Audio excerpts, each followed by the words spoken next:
ধর্মব্যবসায়ী আমাদেরকে বলে যারা সবসময় টুপি পরি, আর যারা নির্বাচন আসলে শুধু টুপি পরে, হেরা আবার জাতীয় ইমাম হয়ে গেছে। তখন আবার ওই আলেমদের পক্ষ থেকে ভুয়া ভুয়া স্লোগান উঠছে, যেগুলো কি বলেন আপনার। তো আমি আপনাদেরকে বলছি যে ইসলাম আমাদের এই জন্য শুধু দুনিয়াতে গম, টিউবওয়েল, রাস্তা, স্কুল, কলেজ এটার জন্য ইসলাম লাগবে তা না।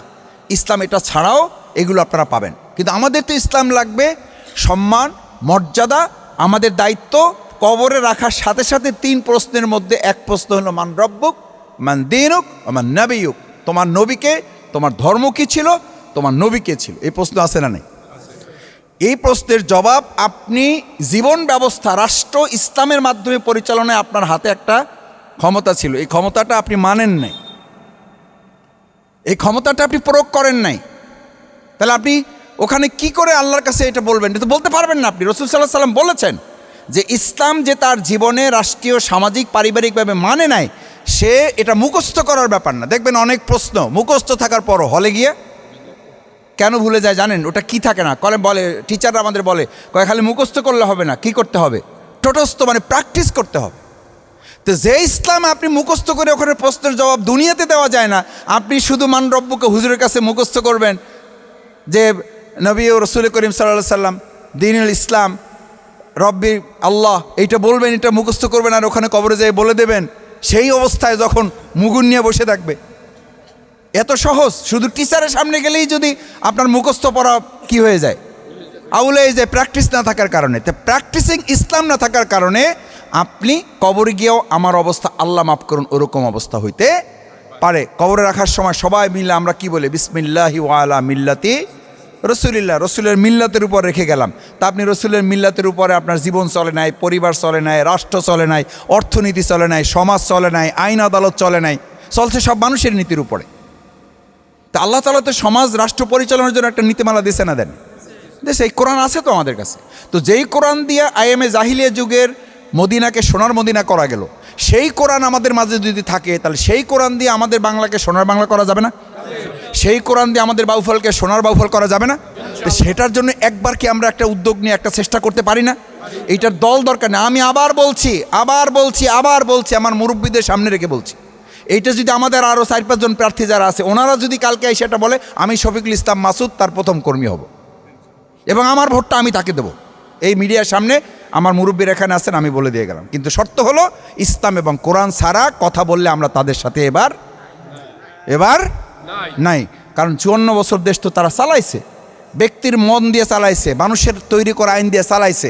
এবার আমরা একটাবার চালাই দেখি, যদি না পারি তখন আমাদের খেদাই দিন। তখন দ্বিতীয়বার আবার যখন আল্লাহ যদি হায়াতে বাঁচাই রাখে, যে 2026 সালে হবে, এরপর 2031 সালে ইলেকশন হবে, আবার হবে তো হইলে তখন আমাদের গলায় গামছা লাগাইন, হইলে তখন গলায় গামছা লাগান। যে মাসুদ লম্বা লম্বা কথা তো বইলে গেছিল, ভিডিও আছে আমাদের কাছে, তো সব কিছু রেকর্ড থাকতেছে, তখন গলায় গামছা লাগান যে মাসুদ কি বলে গেছিল, লাভ কি হইল? লাভ তো হয় নাই কোনো, পরিবর্তন তো হয় নাই কোনো। তো গলায় গামছা লাগানোর একটা সুযোগ দেন অন্তত। আমি শেষ কথা এই কারণে বলি, সম্মানিত উপস্থিত মুরব্বিয়ানে কেরাম, আমার মুসল্লিয়ানে কেরাম এবং আমার প্রতিবেশী যারা আজকে এখানে আছেন, আমি আপনাদের অনুরোধ করতে চাই, এবার আমাদের একটা স্লোগান হোক, জমিন যার, আইন চলবে তার। এই জমিনটা কার? আল্লাহ। আমি যেটা বলে শেষ করতে চাই, দোকানটা শাহিনের, ওখানে হুকুম চলবে কার? শাহিনের পোলার? ভালো করে বুঝে বলেন। দোকানটা হলো হালিম ভাইয়ের, হুকুম চলবে আমাকে ওই ফরিদ আলাদারের। দোকানটা হলো হালিম ভাইয়ের, আর হুকুম চলবে আমাদের উত্তম দাদার। ও দোকানে শান্তি থাকবে, বরকত থাকবে, ব্যবসা চলবে। এই ছোট্ট কথাটুকু বুঝতে আমাদের অসুবিধা কেন ভাই? তার মানে একটা কথা ভালো করে বলি, তার মানে আপনি ঘুরাইয়া ঘাড়াইয়া একেবারে প্রকাশ্যে অস্বীকার করতেছেন যে জমিনটা আসলে আল্লাহর না, জমিনটা আমাদের। আরে ভাই না করেন কেন? ঘুরাই ঘাড়াই তো এটা বলতেছেন, এটা বলেন বলেই তো আপনার বিশ্বাস করা উচিত জমিন যার, আইন চলবে তার। আপনার দোকান যার, আইন চলবে তার, এটা যদি বিশ্বাস করেন, ওটা যদি মানেন, তাহলে জমিন যার, আইন চলবে তার, এটা হইলে তো আল্লাহর আইনের পক্ষে আপনার ভোটটা দেওয়া উচিত। আমরা 54 বছরে তো এটা দিতে পারি নাই। তার মানে আমি ঘুরাই ঘাড়াইয়া বলতে চাইছি জমিন আল্লাহর, কিন্তু আইন হলো আমার। না না, আইন হলো আমার। তাহলে বাউফলে মদনপুরাতে যদি কেউ এই কথা বলতে আসে যে ভাই এবার আমাদের পক্ষে আপনারা একটু ভোট দেন, তাহলে বলবেন যে ভাই আপনার ঘরে আপনার কথা চলে না আপনার বউর কথা চলে? আপনার ঘরে আপনার কথা চলে না আপনার প্রতিবেশীর কথা চলে?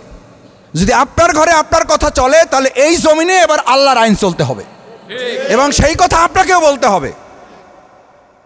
আপনি কোন দল করেন, আপনি কোন মত করেন, আপনার কি প্রার্থী, আপনি কোন প্রতীক, এটা আমার দরকার নেই। আমার দরকার হলো জমিন আল্লাহর, আইন চলবে আল্লাহ। এটার জন্য আব্দুল জব্বার, আব্দুর রহিম, আব্দুল সত্তার যে আইসা ভোট চাইবে, আমার পবিত্র আমানত, এটা কে দিয়েছেন আমাকে?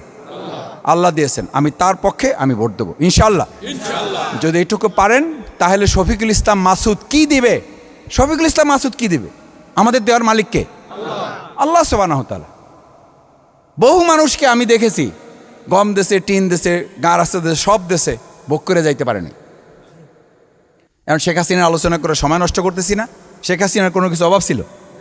হেতে বলছে যে কি নিঃস্ব আমি, তারপর কি কবিতা, হ্যাঁ, নিঃস্ব আমি, রিক্ত আমি, দেবার কিছু নাই। এখন তার কাছে নাকি 829 ভরি, আর কি 832 ভরি খালি এক সিন্ধুকে পাওয়া গেছে। কেন পাওয়া গেছে? কেন পাওয়া গেছে জানেন? কারণ সে না আল্লাহরে ভয় পাইতো না আপনাকে। আল্লাহকেই যে ভয় পায় না সে মানুষকে ভয় পাবে? আল্লাহর হক যে রক্ষা করে না সে আপনার হক রক্ষা করবে? আল্লাহর হক যে আদায় করে না সে আপনার হক আদায় করবে? যে আল্লাহর ইসলাম প্রতিষ্ঠা করে না সেই জমিনে মানুষের অধিকার প্রতিষ্ঠা হবে না। লেখা রাখেন এটা। এই জন্য আমি শফিকুল ইসলাম মাসুদ কিছু করে দিতে পারবো না, এটা পরিষ্কার বলে দিয়ে গেলাম। এখন বলবেন যে ভাই তাহলে তোমার দিয়ে কী হবে? আমারই দিয়ে হবে এই কারণে, যদি আল্লাহ তাআলা শফিকুল ইসলাম মাসুদকে কবুল করেন আর আপনারা যদি তাকে সমর্থন করেন, তাহলে আল্লাহর একটা ওয়াদা আছে, ওমাইয়াত্তাকিল্লাহ ইয়াজআল লাহু মাখরাজান ওয়া ইয়ারযুকহু মিন হাইসু লা ইয়াহতাসিব। এটা সূরা তালাকের একটা আয়াত। আল্লাহ বলেন, যদি আমাকে ভয় করার মতো একটা পরিবেশ, একটা রাষ্ট্র, ব্যক্তি তৈরি হয়, আমি আল্লাহ ঘোষণা করতেছি ইয়াজআল লাহু মাখরাজান, সমস্ত বিপদ আপদ থেকে আমি আল্লাহ তোমাদের বের করে দেবো। সুবহানাল্লাহ। আমার ভাইরা, আল্লাহ বিপদ থেকে বের করে দেবে আর নজরুল ইসলাম শিকদার আমার বিপদে ফেলাইতে পারবে? বিপদে আপদে ফেলানোর মালিক শিকদার সাহেব, এই মুন্সি সাহেব, আমাদের দাদাই কে? আবার রক্ষা করার মালিক কে? আল্লাহ। সেই আল্লাহ বলতেছেন ইয়াজআল লাহু মাখরাজান, যদি আমাকে ভয় করে চলো তোমরা, আমাকে ভয় করতে পারো, আমি আল্লাহ ওখান থেকে বের করে দেবো। ওয়া ইয়ারযুকহু, যেটার জন্য সবচেয়ে বেশি পেরেশান, বিজেপ কার্ড, টিউবওয়েল, এগুলো কি রিজিক, রাস্তা ঘাট, উজুখানা, এই যা বলেন, এই সব কিছুকে আল্লাহ তাআলা এক বাক্যে বলেছেন ওয়া ইয়ারযুকহু, এমন জায়গা থেকে তোমার রিজিকের ব্যবস্থা করে দেব লা ইয়াহতাসিব, যা তুমি কোনোদিন কল্পনাও। সুবহানাল্লাহ, বাড়ি যেয়ে কইন। এটা প্রধান উপদেষ্টার কথা? খাদ্য উপদেষ্টার কথা? জাতিসংঘের মহাসচিবের কথা? কার কথা? আল্লাহর কথা। পাশাপাশি দুইটা দোকান চলে, আপনাদের এটা মন খারাপের জন্য বলছি না, আমি ঢাকায় দেখি পাশাপাশি দুইটা দোকান চলে। এক দোকানে ক্রেতার ভিড়, লাইন দিয়ে কেনে, আর এক দোকানে হুদাম হয়ে বয়ে রয়েছে। আমি ওই দোকানদারকে যখন ফ্রি হয় জিজ্ঞেস করি যে ভাই, এই যে আপনার দোকানে ভিড় আর পাশের দোকানে খালি থাকার পর ওখানে লোক যায় না? কয় মাসুদ ভাই আমি নিজেও জানি না, ফয়সালা কার? আপনার রিজিক পৃথিবীর কেউ কেড়ে নিতে পারবে না। আপনাকে এক টুকরা খেজুর, খেজুরের একটা বিচি, বিচির উপর একটা পর্দা থাকে সাদা, খেয়াল করছেন? ওইটার নাম আরবিতে বলে জিল্লির। ওই জিল্লিরের মালিকও আপনি হইতে পারবেন না যদি আল্লাহ আপনাকে অনুমোদন না করে। তাহলে মাসুদ মালিক না আল্লাহ মালিক? দিবেন কে মাসুদ না আল্লাহ? তাহলে আমরা এবার আল্লাহ তাআলার আইনের পক্ষে আসি এবার ইনশাআল্লাহ। শফিকুল ইসলাম মাসুদ তার বাপের জন্য, মরহুম আল্লাহ মাফ করুন, আমার বাবাকে, আমার বাপের জন্য আমি ভোট চাই না, আমার বাপের দোহাই দিয়ে আমি ভোট চাই না। আমি দেরাজ খার ছেলে, আমি পিএইচডি ডিগ্রি করছি, অমুক করছি, তমুক করছি, এগুলোর দোহাই দিয়ে ভোট চাই না। ভোট চাই এবার আমরা ইসলামের পক্ষে আসি, এবার আমরা কোরআনের পক্ষে একবার একটু আওয়াজ তুলতে চাই। আছে না নেই? দেখেন হুজুরদের বলে যে হুজুররা কিছুই করতে পারবে না, তা আলহামদুলিল্লাহ হুজুররা এবার ঢাকা বিশ্ববিদ্যালয় চালাইতে পারতেছে না? পারতেছে না? ভালো পারতেছে না খারাপ পারতেছে?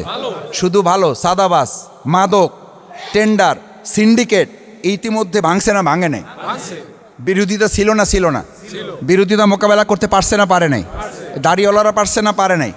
পারছে। তো যদি ঢাকা বিশ্ববিদ্যালয় পারে, আলহামদুলিল্লাহ আপনাদের এই ছোট ছেলে, আপনাদের এই সন্তান বাউফলও ইনশাল্লাহ আল্লাহ যদি কবুল করে পারবে। ওরা তো আমাদের ছোট ভাই, ওরা যারা ঢাকা বিশ্ববিদ্যালয়ে চালায় ওরা তো আমাদের ছোট ভাই, রাজশাহী ইউনিভার্সিটিতে যারা চালায় ওরা তো ছোট ভাই। তো ওরা যদি পারে ঢাকা বিশ্ববিদ্যালয় চালাইতে, একসময় হেরাই কইতো, আমাদের প্রতিপক্ষরা বলতো যে বাংলাদেশ পরে চালাবেন, আগে ঢাকা বিশ্ববিদ্যালয় চালাইলেন, কারণ ঢাকা বিশ্ববিদ্যালয় যারা চালাবে তারাই একসময় বাংলাদেশ চালাবে। তো আলহামদুলিল্লাহ আল্লাহ তো আমাদের ঢাকা বিশ্ববিদ্যালয় চালানোর তৌফিক দিয়েছে, এবার নিশ্চয়ই আল্লাহ আমাদের দেশ চালানোর তৌফিক ইনশাআল্লাহ। সবাইকে অনেক ধন্যবাদ। দাঁড়ায় আছেন মুরব্বীরা, মানে আমি তো আমার একটু দোষ আছে, বক্তৃতা শুরু করলে শেষ করতে পারি না। এই দোষের জন্য আপনারা দোয়া করবেন যেন আমি কম কথার মধ্যে শেষ করতে পারি। আমি সবার জন্য, আমাদের ভাইসাব আসছে, ভাইসাব অসুস্থ আপনারা জানেন, বোধহয় সালাতুল এশার নামাজ তো বোধহয় শেষ হয়ে গেছে। আচ্ছা, নামাজ আমরা সালাত ইনশাআল্লাহ মসজিদে আদায় করব। আমাদের দাদা আছে, দাদার পক্ষে কিছু বলার দরকার নাই, দাদা আমার সরাসরি শিক্ষক, আমি তার কাছে অঙ্ক পড়ছি। আমরা দাদাদের জন্য বলছি যে আমাদের যত হিন্দু সম্প্রদায় আছে এই বাউফলে, আমার সবার সাথে আলহামদুলিল্লাহ সবার সাথে আমার ভালো সম্পর্ক, এবং সবাই আমাকে অসম্ভব ভালো জানেন। আমাদের মা বোনরা এখন বলেন যে মাসুদ তুমি আমাদের ভাইদের ভোট যা পাবা আমাদের ভোট তার চেয়ে বেশি পাবা। তাহলে আমার তো এবার আশা করি যে এবার ইসলামের পক্ষে মানুষের একটা জোয়ার আছে। এই জোয়ারেও যদি ওই আমরা বলি না যে ভাই বাঙালি তো জোয়ারে কি ভাষায়, জোয়ারে গা ভাসায় বলি তো, তা এবার তো অন্তত গাটা তো একটু ভাসাইতে পারবেন না, হ্যাঁ পারবেন না, তাহলে এবার জোয়ারে গা ভাসাইবেন দেখি ইনশাল্লাহ, জোয়ারে গা ভাসাইবেন ইনশাল্লাহ। কোন জোয়ার? ইসলামের জোয়ার। কোন জোয়ার? কোন জোয়ার? কোন জোয়ার? ইসলামের জোয়ার ইনশাল্লাহ। ইসলামের জোয়ারে তাও এবার আমাকে ওই গাও ভাসাইবে না। এই যে দেখেন ওই না না ওই যে একজন হাত জাগায় নেই, রুহুল ভাই জাগাইছে। আচ্ছা রুহুল জাগাইছে, রুহুলও বলে জাগাইছে। তো রুহুল যেহেতু জাগাইছে তাহলে আর আমাদের বাদ থাকার কথা না ইনশাআল্লাহ। আল্লাহ হ্যাঁ